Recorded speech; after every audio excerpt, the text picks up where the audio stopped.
오늘은 갈렙회 헌신 예배를 이제 준비하면서 은혜로 사는 삶이라는 제목으로 말씀을 나누어 보려고 합니다. 근데 제가 이제 갈렙회가 이제 중년이다라고 말하니까 요즘에는 그런 단어를 쓰면 안 된다고 하더라고요. 중년이라는 단어를 들으면 기분이 나쁘다고. 네. 주님 곁에 갈 때까지 청년이라는 단어를 써야 한다라는 이야기를 들었습니다. 인정합니다. 근데 여기서 제가 중년이라는 뜻은 나이를 말하는 것이 아니라 인생의 시기를 나타내는 것이니 그냥 이제 너그러운 마음으로 중년이라고 했을 때 받아들여 주셨으면 감사하겠습니다. 중년 남성 이렇게 하면 어떤 이미지가 떠오르실 겁니다. 그 시기를 지나고 계신 분도 있을 거고 그 시기를 지난 분도 있을 거고 저처럼 이제 극이 들어가기 일부 직전인 사람들도 있을 겁니다. 중년 남성의 이 시기에서 가장 크게 느낄 수 있는 것은 인생의 무게입니다. 인생의 무게. 현실이라는 삶의 구체적인 뭔가 벽이 인생에서 느껴지기 시작할 때, 이때가 중년인 것 같습니다. 가장 먼저는 육신의 한계가 느껴집니다. 그리고 어느 날 샤워를 하고 거울을 봤더니 흰머리가 이렇게 나오고요. 이전에는 보이지 않았던 주름이 이 거울 앞에 서면 보이는 그런 시기라고 할 수 있습니다. 저도 20대 때 거울을 봤을 때 갑자기 30대가 됐다는 게 가까이 믿어지지 않을 때도 있습니다. 이 중년이라는 이 시기에는 필연적으로 삶이라는 한계를 경험하게 된다는 겁니다. 그런데 여러분, 이거를 받아들이는 사람도 있고 받아들이지 않는 사람도 있습니다. 아니야, 난 아직까지 청춘이다, 좋았어, 젊음이다, 이렇게 말하는 사람들도 있습니다. 그런데 여러분들 모두 아시다시피 이것은 피할 수 없습니다. 중년 남성은 한 남자가, 다 사람이지만 오늘은 갈렙회니까요, 한 남자가 자기의 삶의 한계와 자신의 삶의 유한성에 대한 인식을 하는 시기라고 할 수 있습니다. 내 삶이 영원히 청춘이, 영원히 20대가 아니구나. 갑자기 어느 날 순간 깨닫게 되는 겁니다. 모르고 있다가 어느 날 잠에서 깨었는데 그런 걸 갑자기 중년이라는 것이 나를 탁 덮쳐오는 그런 경험들은 누구나 합니다. 내가 이게 피하고 싶어서 피할 수 있는 게 아니니까요. 그러면 그 시기가 참으로 어렵고 슬픈 시기라고 다 생각할 수도 있습니다. 하지만 그 시기에 동시에 그리스도인으로서 성숙한 삶의 길에, 새로운 길에 들어갈 준비가 되었다라는 것과도 같습니다. 신앙과 현실이 통합적으로 이렇게 하나 되어지는 그 순간에 이제 길에 선 겁니다. 내가 삶이 유한하구나, 체력이 떨어지는구나 라고 느꼈을 때요. 그러면 이 중년의 시기를 어떻게 그리스도인으로서 잘 맞이하고 또 잘 보낼 수 있을까요? 저는 잘 모릅니다. 그래서 오늘 말씀으로 한번 들어가 보려고 합니다. 오늘 우리가 읽은 디도서 본문은 이에 대한 방향을 명확하게 제시합니다. 답만 먼저 드리면 이 제목에 나와 있는 것처럼 은혜로 사는 삶이라는 것이, 은혜로 사는 삶이라는 것을 깊이 경험하는 것이 이 중년의 시기를 돌파할 수 있는 명확한 방향이라는 겁니다. 이 디도서로 조금 들어가 보면, 디도서는 지금 그리스의 크레타 섬에서 사역하고 있던 이 작은 섬입니다. 이 디도에게 보낸 목회 서신입니다. 목회를 하고 있는 디도에게 이제 바울이 보낸 서신입니다. 이 디도서에는 믿는 자들의 생활 지침이 구체적으로 나타나 있습니다. 그리고 젊은 남성, 나이가 좀 있는 여성, 이런 식으로 그룹별로 아주 그리스도인으로서 이렇게 살아야 합니다라는 지침을 아주 구체적으로 말씀에서 제시하고 있습니다. 이걸 한 문장으로 딱 요약하면 이렇습니다. 가정과 직장, 교회와 사회 속에서 믿음의 본을 보이며 살아라. 믿음의 본을 보이며 살아라. 우리의 삶의 모습이 특히 중년의 시기, 여기서 젊은 남성이라고 하지만 이때는 이 나이 때는 원래 더 젊지만 우리의 삶의 시기로 봤을 때는 당시에는 더 젊을 때 이제 많이 주님 곁으로 갔으니까요. 오늘 시기에선 중년이라고 봐도 무방하다고 생각합니다. 우리의 삶의 그 모습 속에서 그리스도인이 무엇인지를 보이는 본이 되어라 라는 말입니다. 근데 여러분, 오늘 제목은 본이 되는 삶을 삽시다가 아닙니다. 왜냐하면 이 본이 되는 삶이라는 것을 말하면 뭔가 어깨가 매우 무겁습니다. 돌멩이 2개를 어깨에 딱 짊어져 진 것처럼 그것이 느껴집니다. 여러분, 본을 보이는 삶을 삽시다 하면 즐겁습니다. 그래요. 본을 보이면서 살아야 하죠라고 즐거움으로 받아들인 사람은 거의 없을 겁니다. 물론 저한테 누가 목사로서 본을 보이는 삶을 살아야 한다라고 말하면 동의는 하지만 이 가슴을 짓누르는 무언가가 느껴질 것입니다. 왜냐하면 우리 모두가 다 아시다시피 복음의 모범적인 삶, 본이 되는 삶을 이루기란 무척이나 어렵기 때문입니다. 우리 삶의 연약함과 유혹이 늘 존재하고 특히 이 인생의 복잡한 시기를 지나고 있는 이 중년 남성에게는 젊을 때 느꼈던 이상, 내 삶에 대한 무언가 포부들이 현실의 간극과의 이 한계에 부딪히기 시작하고 친구 관계의 변화, 사회 관계, 직장 관계의 변화 속에서 일어나는 복잡한 인생의 삶 가운데에서 모범이 되라? 굉장히 무겁게 다가올 수밖에 없습니다. 그러나 다 모범이 되고 싶죠. 신앙을 가진 분은 맞다, 내 모범적인 삶을 살고 싶죠 라는 다짐은 다 마음속에 있으실 겁니다. 오늘 본문의 후반부에는 그럼 대체 어떻게 그리스도인으로서 모범적인 삶을 살 수 있는가 라는 그 능력의 원천을 제시하고 있습니다. 11절부터 있는 구절들입니다. 바로 하나님의 은혜입니다. 그래서 오늘 제목이 본을 보이십시다가 아니라 은혜로 사는 삶입니다. 은혜로 사는 삶이라는 것을 구체적으로 경험할 때에야 복음의 모범적인 삶이 우리의 삶을 짓누르는 무게가 아니라 삶의 새로운 차원으로 들어가는 것이다라는 것을 이해하고 받아들이게 됩니다. 이 본이 되라는 건 여러분 도덕 윤리가 아니라 삶의 새로운 차원으로의 초대입니다. 본이 되십시오 이렇게 하면 본 안 되는 모습들, 그래 난 본이 안 돼 이러면서 점수도 매기고 이런 것처럼 들리지만 사실 이거는 저 이전까지 삶과는 다른 새로운 삶으로의 초청장입니다. 본이 되는 삶을 삽시다. 그럼 이게 어떻게 초청장이 되느냐? 본이 되자는 말이 본문 11절에는 모든 사람에게 구원을 주시는 하나님의 은혜가 나타났다고 이렇게 선언하고 있습니다. 기독교에서 가장 뚜렷한 진리의 선언이 있다면, 그 흔들리지 않는 복음의 정수가 있다면 이 예수 그리스도를 통하여서 이 세상에 대한 하나님의 뜻, 사랑과 구원이 명확하게 드러났다는 것입니다. 그리스도인은 이것을 믿습니다. 내 삶의 조건과 환경이 아니라 그리스도 안에서, 예수님 안에서 하나님의 뜻, 그 구원의 뜻이 누구도 부정할 수 없을 정도로 명확하게 드러났다.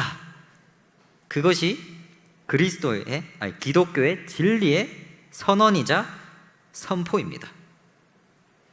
그 진리 위에서 삶이 새로운 정체성을 얻게 되는 겁니다. 근데 여러분, 삶을 살다 보면 삶에는 실패라는 것을 꾸준히 경험합니다. 과거의 상처들도 경험하고요. 중년의 시기 정도 되면 사회생활과 인간관계에 진부한 그 사회에 때가 탔다고 하죠. 사회에 물이 든다고 하죠. 그걸 막 경험하면서 내 인생이라는 게 이런 건가라는 회의가 또 들 때도 있습니다. 내가 이런 것이 별로 없고 참 부족한 것 같기도 하다는 생각도 들고요. 옛날에 저는 아주 이상한 광고라고 생각했지만 현대자동차의 광고에 이런 게 있었습니다. 동창회 나갔더니 친구가 어떻게 지내냐는 질문에 기억나십니까? 그랜저로 답했습니다. 저는 정말 수준 떨어지는 광고라고 생각했어요. 네. 어떻게 이런 광고를 내지? 한국 사회에서 이 중년의 어떤 삶의 성공과 모습이라는 것은 얼마나 좋은 차를 타고 있느냐, 그런 걸로 보인다라는 것이 한국 사회의 어떤 인식이었던 것 같아요. 그럼 어떻게 지내냐는 친구의 모습에 마티즈를 안 됩니까? 그러면 부끄럽다는 거죠. 그게 세상 사람들 생각입니다. 중년에 대한. 근데 여러분, 모든 중년이 다 그랜저를 타진 않습니다. 저는 안 타고 싶습니다. 삶에 대한 책임감을 딱 느끼면서 후회를 경험하게 될 수도 있다는 겁니다. 중년이라는 게. 물론 완벽하게 사회적으로 성공한 사람들도 있을 수도 있어요. 누가 봐도 명예적인 이루는 중년의 시기에 팍 성공을 이룬 사람들. 근데 여러분, 내면에 들어가 보면 그 안에 있는 허망함과 사회적으로 성공을 이루었지만 가정 안에서의 갈등과 내 삶의 이 의미를 찾지 못하는 흔들림은 사회적으로 성공하고 그런 사람들 모두 다 가지고 있습니다. 그걸 제가 어떻게 아냐고요? 사람은 다 죄인이기 때문입니다. 하나님 앞에서 연약한 인간이기 때문입니다. 근데 여러분, 하나님의 놀라운 은혜가 예수 안에 드러났다는 이 선언 앞에서 삶이라는 것은, 중년의 삶이라는 것은 자동차가 아니라, 내가 살아온 삶의 결과가 아니라, 내가 이룬 업적이 아니라 하나님의 은혜 위에 서 있다는 것을 새롭게 경험하게 됩니다. 삶은 우리가 살아온 결과물에 있는 게 아니라 하나님의 은혜 안에 있습니다. 그리스도의 진리 가운데 우리 삶이 서 있는 것입니다. 이 진리 위에 삶을 재구성하는 순간에 우리는 우리의 삶을 다시 바라볼 수 있게 되는 용기를 얻게 됩니다. 아니면 우리의 삶을 어떻게 바라보겠습니까? 후회 막심하고 이때 이렇게 했어야 되는데, 이때 이런 선택을 했었어야 되는데, 이런 후회를 어떻게 다시 재극복하고 새로운 삶을 꿈꾸고 다시 결단하며 희망을 품겠습니까? 진리 위에서, 우리를 구원하신 은혜 위에서만 가능하다는 겁니다. 근데 여러분, 이 그리스도의 진리, 하나님께서 우리를 구원하셨다는 은혜, 예수 그리스도의 복음은 감정적인 위로가 아닙니다. 지금 말씀이 여러분한테 중년 고생하셨습니다, 그래도 실패를 많이 경험을 했지만 하나님께서 인정해 주시는 삶입니다라고 이런 가벼운 차원의 위로를 하려고 하는 것이 아닙니다. 은혜 위에 선 삶이라는 것은 감정적인 위를 넘어가는 삶의 재구성, 삶의 새로운 차원이라고 하지 않았습니까? 은혜는 이렇게 우리를 거룩한 삶으로 초청함과 동시에 그 초청에 응답한 갈렙회와 우리 모두를 훈련시킵니다. 훈련이라고 하니까 이제 겁이 나죠. 12절을 보면 하나님의 은혜가 우리를 양육하시되라고 말하고 있습니다. 이 양육이란 말은 원어로 보면 훈련과 거의 동일한 의미를 가지고 있습니다. 은혜가 우리 삶 속에서 이끌어 갈 때 감정적인 어떤 만족감만 있는 게 아니라 하나님이 우리의 삶을, 그 위기의 중년의 시기를 양육하신다는 겁니다. 이런 양육이 어떻게 일어나는가? 하나님의 은혜가 우리를 어떻게 훈련시키시는가? 이것이 사실 막 20대 이럴 때 막 열정이 아니라 이때는 잘 모를 수가 있어요. 오히려 중년의 시기에 확실하게 경험되고 고백되고 능력이 나타날 수 있습니다. 왜냐? 앞에서 이야기 드렸듯이 중년에 접어들면 건강이 악화되고 직장에 어려움이 있을 수도 있고 사업에 어려움이 있을 수도 있고 가족에 어려움이 있을 수도 있고 아이 양육에 한계를 부딪힐 수도 있습니다. 그때 자신의 한계를 경험하게 되는 겁니다. 20대는 다 할 수 있을 것 같아요. 남자가 가장 자신 있는 시기가 언제냐면 전역하고 바로 후입니다. 다 할 수 있을 것 같아요. 근데 여러분 중년이 되면 그게 아니구나, 나라는 사람이 한계가 있구나라는 것을 경험하게 된 겁니다. 세상적인 형실의 벽에 내 삶이 딱 부딪혔을 때, 그때 내가 의지하던 내 체력, 내 지혜, 내 가족, 내 명예가 내 삶을 지켜줄 수 없는 거구나라는 것을 깨닫게 됩니다. 그 깨닫는 순간이 하나님의 은혜가 우리를 양육하는 순간인 겁니다. 왜냐하면 은혜는 조건이 아니라 하나님의 선물로 우리에 오기 때문입니다. 내 삶이 모든 어떤 것으로도 세워질 수 없는구나라는 그 깨달음 안에서 우리는 하나님의 은혜의 존귀함을 다시금 경험하게 됩니다. 이 은혜 안에서 우리는 다른 모든 것들을 내려놓을 수 있는 용기가 생깁니다. 중년 남성은 책임감이 많습니다. 가정도 있고요, 양육도 해야 되고, 얼마나 이 어깨가 무겁습니까? 저도 사실 그것을 다 감당해야 될지 모르지만, 근데 이 책임감이라는 것을 하나님의 은혜 안에서 새롭게 재구성할 수 있는 시기가 하나님의 은혜로 우리 모두의 삶 가운데 찾아오신다는 겁니다. 우리가 한계를 느낄 때 무엇을 내려놓아야 하느냐? 많습니다. 명예욕, 과시욕, 비교욕, 절망, 다른 사람들을 통해서 내 삶에 뭔가를 증명하려는 것, 자녀들을 위해서 내 삶을 뭔가 증명하려는 것, 수많은 모습들이 다 있습니다. 그 모든 것들을 하나님의 은혜는 내려놓게 합니다. 그게 삶의 중심이 아니다. 하나님의 은혜와 하나님의 말씀이 우리의 삶이 기반이다. 이렇게 우리를 훈련시키시는 겁니다. 근데 이 과정은 훈련이잖아요. 때로는 고통스러울 수 있습니다. 버거울 수도 있습니다. 그러나 이 하나님의 말씀 안에서 우리의 삶을 재구성하는 이 과정은, 그 과정 가운데 인생에 대해서, 내 삶에 대해서 새롭게 볼 수 있는 눈을 얻게 됩니다. 은혜의 삶이라는 것을 내가 은혜 위에 서 있는 삶이구나 정말로 라는 세상을 새롭게 볼 수 있는 눈을 얻게 되는 겁니다. 이렇게 될 때 우리는 우리 삶의 인생의 유한성을, 때로는 쇠락해져 가는 나의 육체와 약해져 가는 정신과 끝이 있다는 어떤 실패와 조급한 경험을 부정하거나 회피하는 것이 아니라 인정하고 받아들일 수 있게 됩니다. 왜?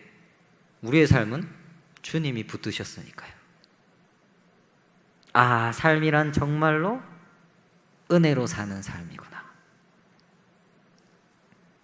이 고백이 나오게 되는 겁니다. 주님은 여러분이 인생에 행한 모든 수고를 하나하나 다 기억하시고, 때로는 부족했던 삶이라도 그것을 위로하시고 감싸시고 새롭게 하시는 분입니다. 이거는 약속입니다. 우리가 우리 삶이 정말로 은혜로 사는 삶이라는 것을 경험하게 된다면, 이 훈련 가운데 있다는 것을 우리가 알게 된다면, 그때야 소망이 생깁니다. 하나님 나라를 내가 이루는 길에 서는 겁니다. 내 어떤 경험이 아니라 하나님의 소망 안에 다시 서게 되는 겁니다. 결국 은혜로 사는 삶은 중년일 수도 있고요, 꼭 중년만이 아닙니다. 모든 시기에 다 10대도 이럴 때 경험할 수 있어요. 삶의 한계를 너무 처절하게 깨닫는 10대들, 20대들, 삶의 어느 순간이라도 세상의 현실과 나에 대한 유한성을 깨닫게 되어서 그 한계를 넘어서는 은혜를 경험하게 될 때 우리는 하나님의 나라를 소망할 수 있게 되는 겁니다. 세월이 흐르고 인생의 계절이 변해도 우리를 붙드시는 하나님의 은혜와 그 진리의 소망이라는 것은 영원히 변치 않습니다. 이 가운데에서 이제 본이 되는 삶이 뒤따라오게 되는 겁니다. 내가 막 본이 되어야지. 얼마나 힘듭니까? 먼저는 우리의 삶이 하나님의 은혜 가운데 있다는 것을 내가 누리고 있는가라고 자문해 보십시오. 내 삶의 중심이 하나님의 사랑 가운데 서 있는가 기도하고 자문해 보십시오. 그렇다면 그때 하나님의 나라를 소망합니다라고 고백하시고, 만약 아직 내가 하나님의 은혜로운 삶에 있는가라는 그러한 의문이 생길 때, 믿음이 약한 게 아닙니다. 시기가 오면 모두가 그런 시기가 옵니다. 그때 하나님한테 묻는 것입니다. 정말로 내 삶을 하나님이 붙들어 주십니까? 내 연약해지는 삶 가운데에서 정말로 주님이 나의 구원자 되십니까? 라고 물어볼 시기. 거기서 새로운 다음 삶으로 나아가는 그 시기, 그때가 중년입니다. 중년은 인생의 한복판에서 여러 도전과 씨름하고 있습니다. 우리 기도하셨을 때 사회에서, 가정에서 많은 책임감을 지고 있다 들으니까 저는 마음이 아프더라고요. 저희 아버지도 생각이 나고, 때로는 지쳐서 믿음의 열정을 잃어버릴 때도 있을 겁니다. 때로는 가정과 직장과 신앙, 이 복잡한 사이에서 길을 잃은 것처럼 느껴질 때도 있으실 겁니다. 내가 진짜 그리스도인이 맞는가? 신앙이 나에게 능력이 있는가? 그러나 여러분, 오늘 디도서의 말씀은 우리에게 분명한 도전과 위로와 약속을 줍니다. 은혜로 사는 삶, 그것만이 이 모든 것을 통합하고 돌파할 수 있는 길입니다. 여러분, 삶을 뒤돌아보았을 때 좋은 것도 있고 나쁜 것들이 있습니다. 그것에 얽매이지 아니하고 하나님이 주시는 새로운 은혜를 사모함으로 하나님의 나라를 향한 다음의 삶 가운데, 그 기쁨 가운데 참여하시기를 축복합니다. 거기에 그리스도인의 본됨과 능력이 나타날 것입니다. 두려워하지 마십시오. 하나님의 은혜는 이미 우리 안에 있습니다. 하나님의 은혜는 이미 여러분의 삶 가운데 선언되었고 나타나 있습니다. 그것을 붙들고 내 삶의 근원으로 쌓으시면, 인정하시면 되는 길입니다. 하나님의 크신 은혜 안에서 신앙과 삶의 통합을 이루고 삶의 은혜 가운데 삶을 새롭게 재구성하시는 갈렙회, 그리고 그리고 우리 모두가 되기를 진심으로 소망하고 축복하고 위로하고 응원합니다.